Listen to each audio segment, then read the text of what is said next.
Hey, and welcome to Muscle for Life. This is your host, Michael Matthews. Thank you for joining me today to learn about electrolyte/hydration supplements, which are having a bit of a moment. Endurance athletes have been taking these kinds of supplements during workouts and races for a long time now, for decades now, but recently, they have become more mainstream. They have become popular with everyone, from CrossFitters to tennis champions to weekend warriors, even to couch potatoes. And there are a lot of these products out there now, and more popping up every month, it seems. Many are one size fits all. Some purportedly are personalized to you based on blood test results. And people have been asking me what my thoughts are on these supplements and why I don't sell one, why Legion does not sell one. Why are people clamoring for these salty pills, powders, drinks, chews, and potions? Well, according to the companies peddling these products, when you sweat, you lose large amounts of electrolytes like sodium, potassium, and magnesium. And if you don't replenish these vital minerals, you will quickly become dehydrated and your performance, mood, and overall health will suffer. Are those claims true though? Do you really need to refresh your electrolyte levels with special supplements, or can you just get everything you need from food? And what about hydration, staying hydrated? Can you just drink water when you're thirsty, or is there a special benefit to drinking salty water when you're thirsty? Before we get into it, how many calories should you eat to reach your fitness goals faster? What about your macros? What types of food should you eat, and how many meals should you eat every day? Well, I created a free 60-second diet quiz that'll answer those questions for you and others, including how much alcohol you should drink, whether you should eat more fatty fish to get enough omega-3 fatty acids, what supplements are worth taking and why, and more. To take the quiz and get your free personalized diet plan, go to muscleforlife.show/diet quiz, muscleforlife.show/diet quiz now. Answer the questions and learn what you need to do in the kitchen to lose fat, build muscle, and get healthy. So let's start this discussion with a quick overview of electrolyte/hydration supplements. What are they exactly? Well, the technical definition of an electrolyte is a compound that produces positive or negative ions when dissolved in a liquid like water. And an ion is an atom or a molecule with a net electric charge, so negative or positive, due to the loss or gain of one or more electrons. That's the technical definition of an ion.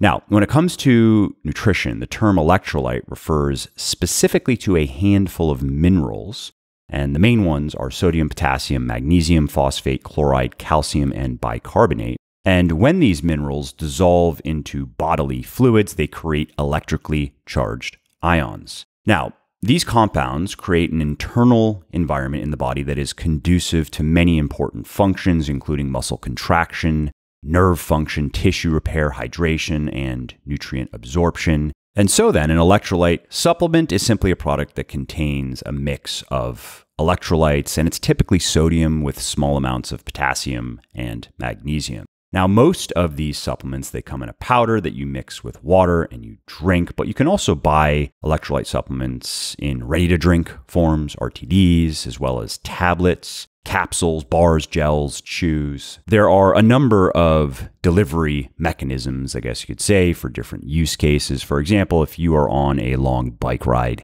you probably don't want to have an RTD or 3 with you. You'd rather just go with some chews or some gel or some little jelly beans. Now, why do people take these supplements? Well, most of them would say to stay hydrated. That's the word, right? And that's especially important, they are told, and they often think, when they are working out in hot, humid environments. So here's the pitch. If you don't take the extra electrolytes, your body's store of electrolytes will quickly dwindle when you're exercising, especially when you're outside, hot, humid, or inside, hot, humid, sweating. And when that happens, you are going to experience worse performance. You are going to experience brain fog, fatigue, muscle cramps, and you can even experience heat stroke, fainting, and maybe even death if you don't take the supplements. Now, as you can imagine, this has made these products a hobby horse among athletes, especially endurance athletes who often do pretty intense workouts and competitions in hot environments and do a lot of sweating. For example, it's common to see triathletes, cyclists, runners, and tennis, basketball, football, and soccer players sipping on an electrolyte drink during their workouts, during matches, during competitions, and rhapsodizing about their many benefits on social media.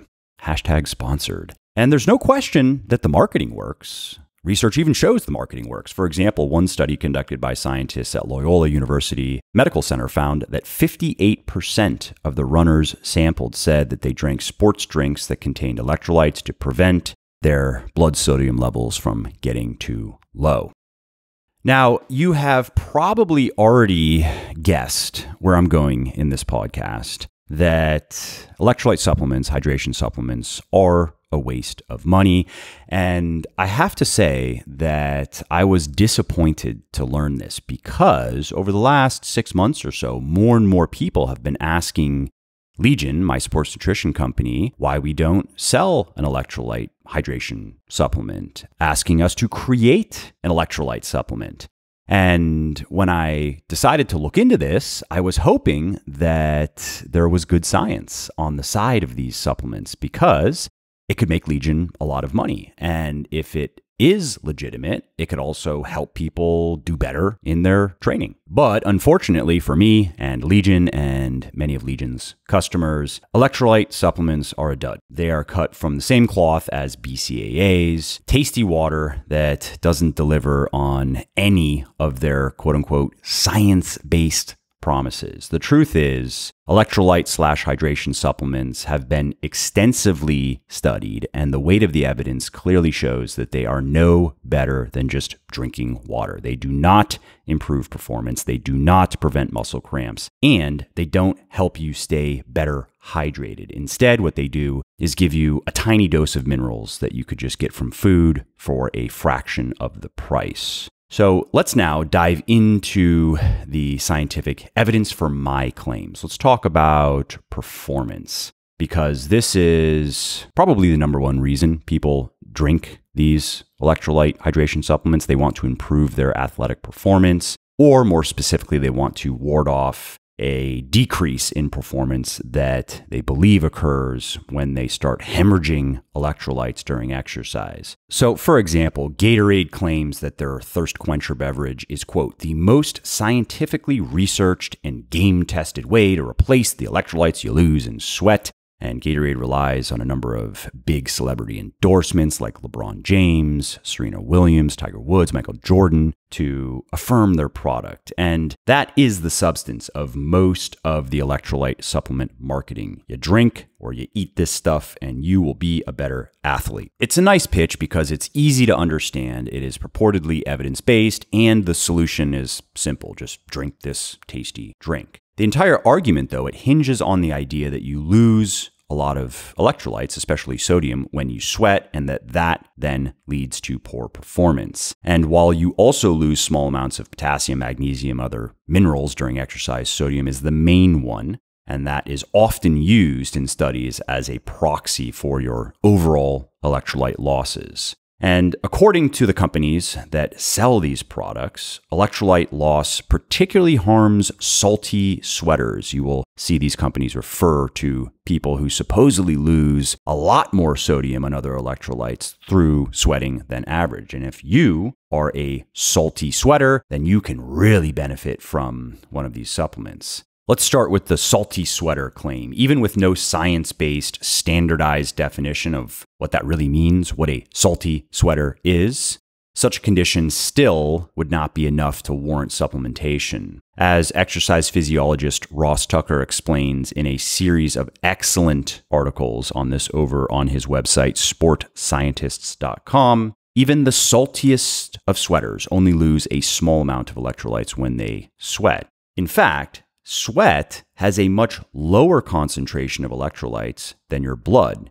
And in science jargon, your sweat is hypotonic or less salty than your blood. So specifically, your blood has about 140 millimoles of sodium per liter. And a millimole, by the way, is just a substance that has a lot of molecules or atoms. The number is 6 followed by 23 zeros, a lot.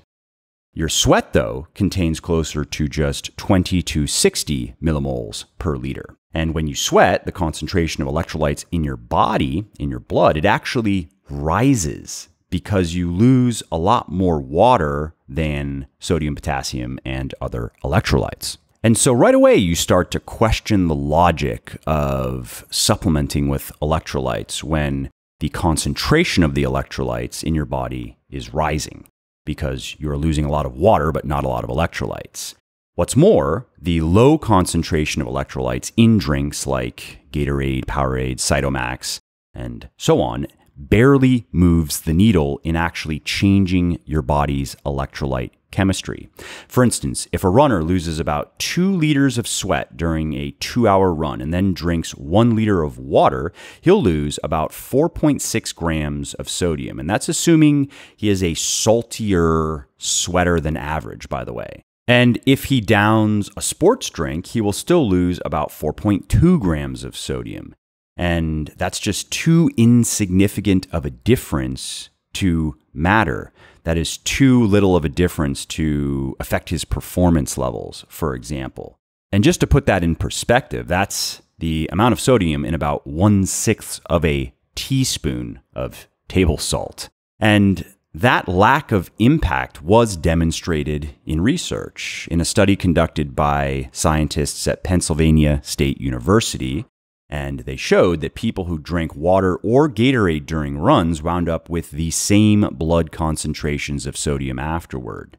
In other words, while you do lose some electrolytes in your sweat, the amounts are just too small to matter, and they are easily replenished over the course of the day from eating normal foods. And this has been shown to be true even in the case of extreme endurance exercise, as demonstrated in a study on Ironman triathletes at the University of Cape Town. And in this case, scientists divided 413 triathletes competing in the 2001 Cape Town Ironman into 3 groups: an electrolyte group that consumed salt tablets, a placebo group that consumed starch, placebo tablets, and a control group that didn't consume any special supplements. And each salt tablet contained 620 milligrams of table salt, so just sodium chloride, and the athletes were encouraged to consume 1 to 4 tablets per hour. Now, on average, these athletes downed about 9 salt tablets during the race, which provided about 3.6 grams of sodium, because sodium chloride is about 40% sodium. And the result was all 3 groups' blood levels of sodium were within the normal, healthy range. Taking the electrolyte supplements, taking the sodium supplements, the sodium chloride, made absolutely no difference. And the scientists concluded that sodium supplementation was not necessary to preserve serum blood sodium concentrations in athletes competing for about 12 hours in an Ironman triathlon. And in case you are wondering about the conditions of this race, the temperature was about 65 to 85 degrees Fahrenheit for most of the day, and these people lost several gallons of sweat apiece. And again,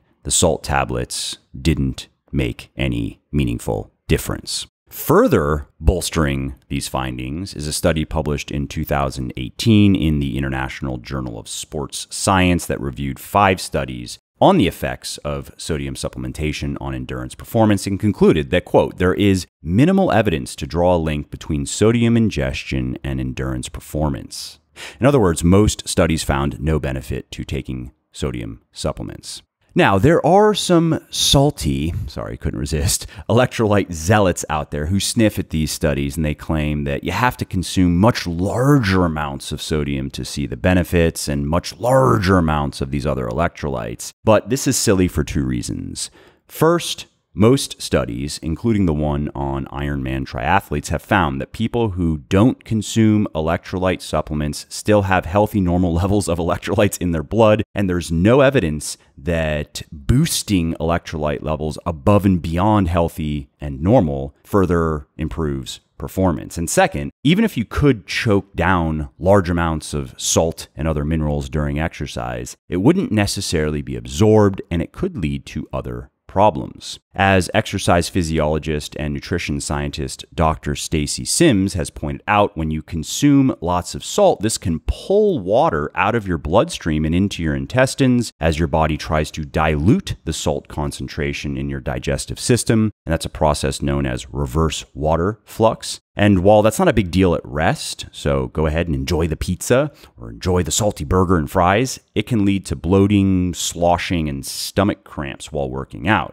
And again, it's totally unnecessary. Consuming that much salt while training does not offer any benefits over just drinking water. So the bottom line here is electrolyte supplements are a busted flush when it comes to improving performance. Your body is extremely adept at regulating its sodium and its electrolyte levels during exercise by controlling your thirst. And you don't lose enough of these minerals during exercise to benefit from supplementation.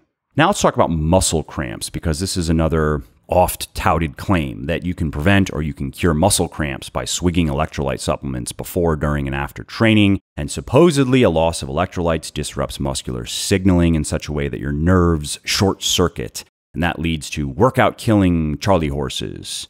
It's often likened to a car that's running low on oil, and when your electrolyte levels finally peter out, the machine just grinds to a halt. Artful marketing, but piffle. Scientists still aren't sure about what exactly causes muscle cramps, but research has shown time after time that electrolyte depletion is not the culprit. One particularly illuminating study conducted by scientists at the University of Cape Town measured the electrolyte levels and incidence of muscle cramps in 72 runners in the Two Oceans Ultra Marathon, which is a 35-mile foot race that snakes around the mountains of southern Africa. And 45 of these runners also had a history of muscle cramps while running. And unlike many studies which only measured sodium levels, these researchers subjected the runners to a bevy of blood tests before, immediately after, and 60 minutes after the race, and they measured the runners' levels of sodium, potassium, calcium, magnesium, as well as various markers of hydration such as blood, plasma, and red blood cell volume.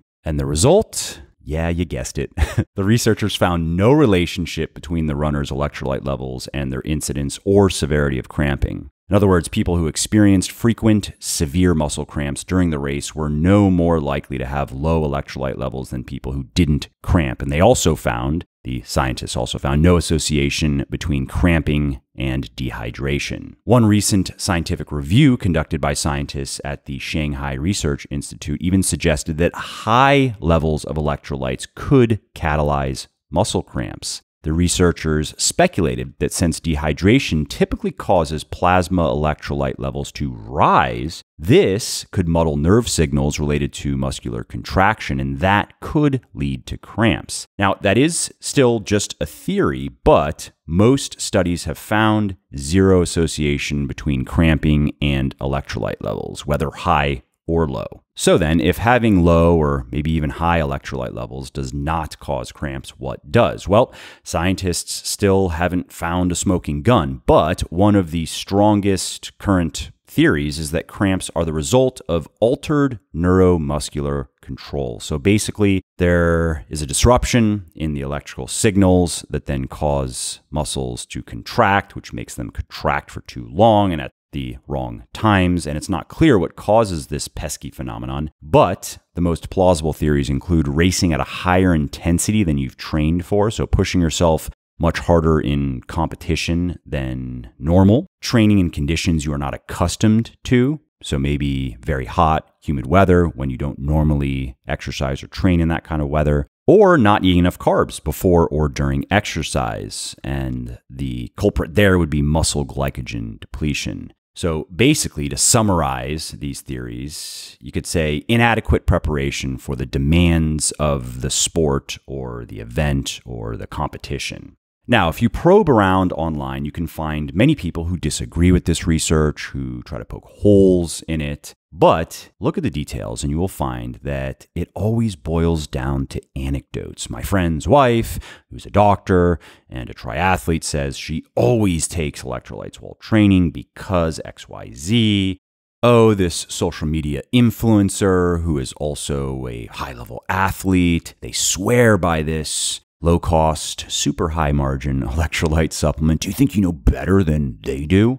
Or somebody says they don't care what the science says. They have not had a single cramp since they started taking this electrolyte supplement. And if you are swayed by these kinds of arguments, then take a flyer on these supplements. They're not going to hurt you, but just know that the science says they are no better than water and that you will probably have better luck beating off cramps by just improving your training, not slurping down salty sports drinks. What about hydration? Do electrolyte supplements help you stay hydrated? No, they do not. Now, this is clever. This is a nice little sleight of hand that supplement companies have done because they've tried to redefine dehydration as a loss of fluid and electrolytes. And this is why you will often see electrolyte supplements branded as hydration supplements, as if they were equivalent.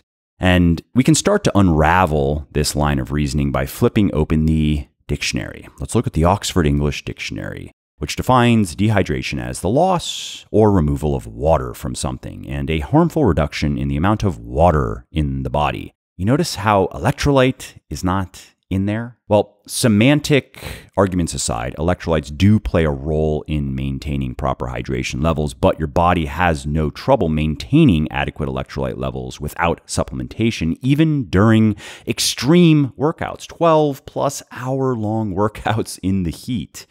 And if I were trying to sell you one of these supplements, I might counter that and say that, well, electrolytes, they don't directly help you stay hydrated. They indirectly help you stay hydrated by encouraging you to drink more water. And then I would recite a well-worn and erroneous statistic that losing even 1 to 2% of your body weight, which is a proxy for body water, can reduce your athletic performance by 10% or more. Therefore, if even mild dehydration banjaxes your performance and drinking more helps you avoid dehydration and electrolyte supplements help you drink more, then electrolyte supplements help you avoid dehydration.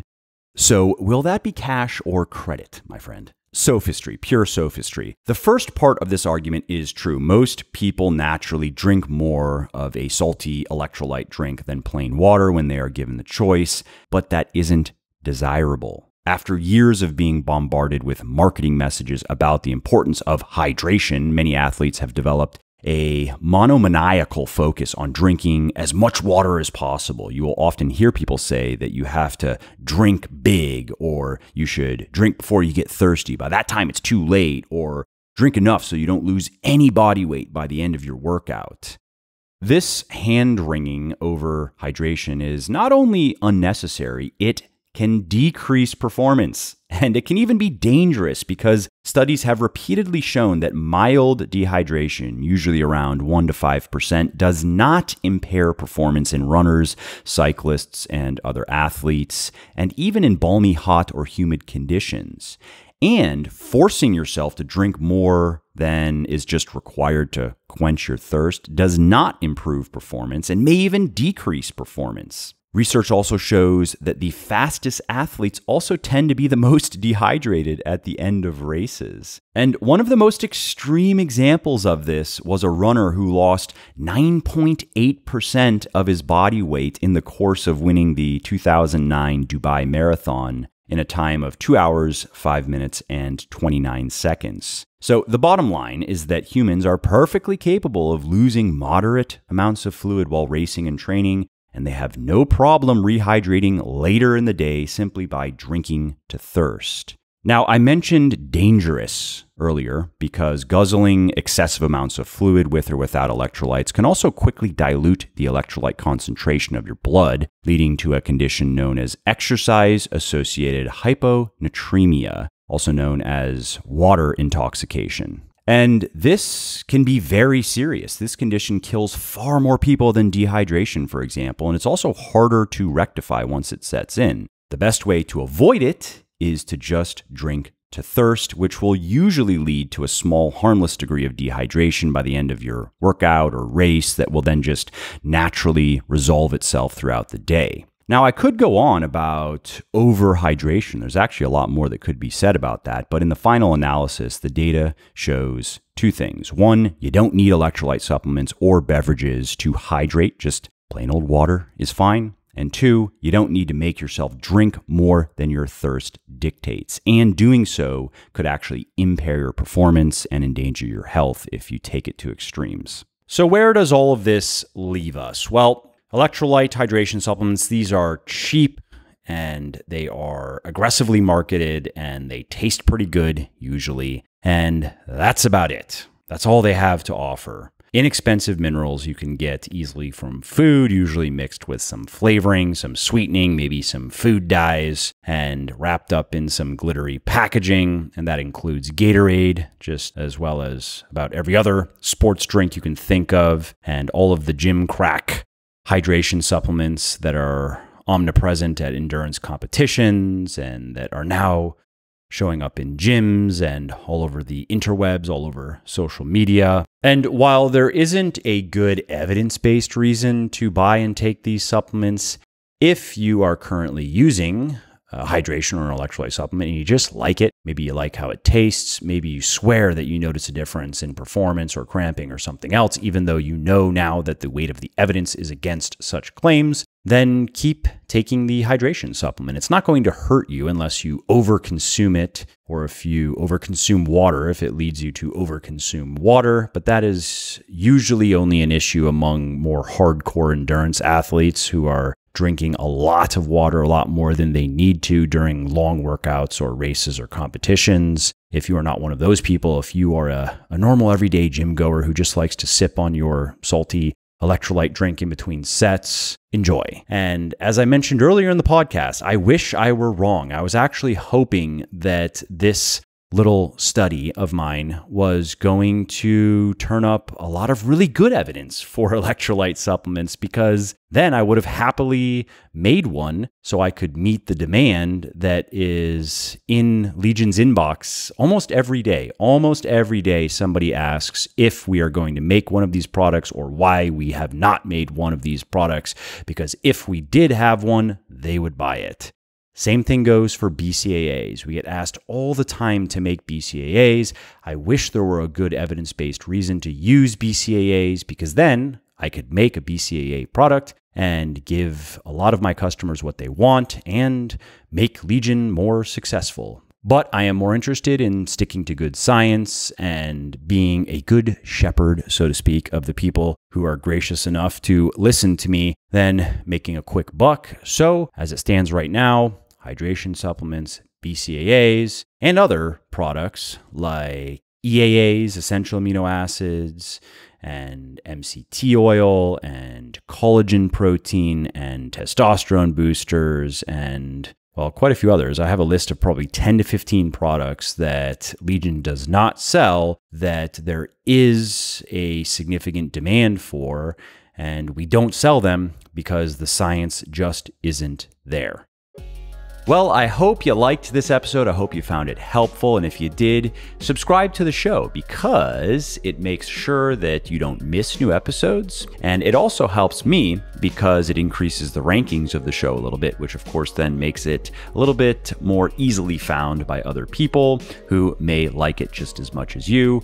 And if you didn't like something about this episode or about the show in general, or if you have ideas or suggestions or just feedback to share, shoot me an email, mike@muscleforlife.com, muscleforlife.com, and let me know what I could do better, or just what your thoughts are about maybe what you'd like to see me do in the future.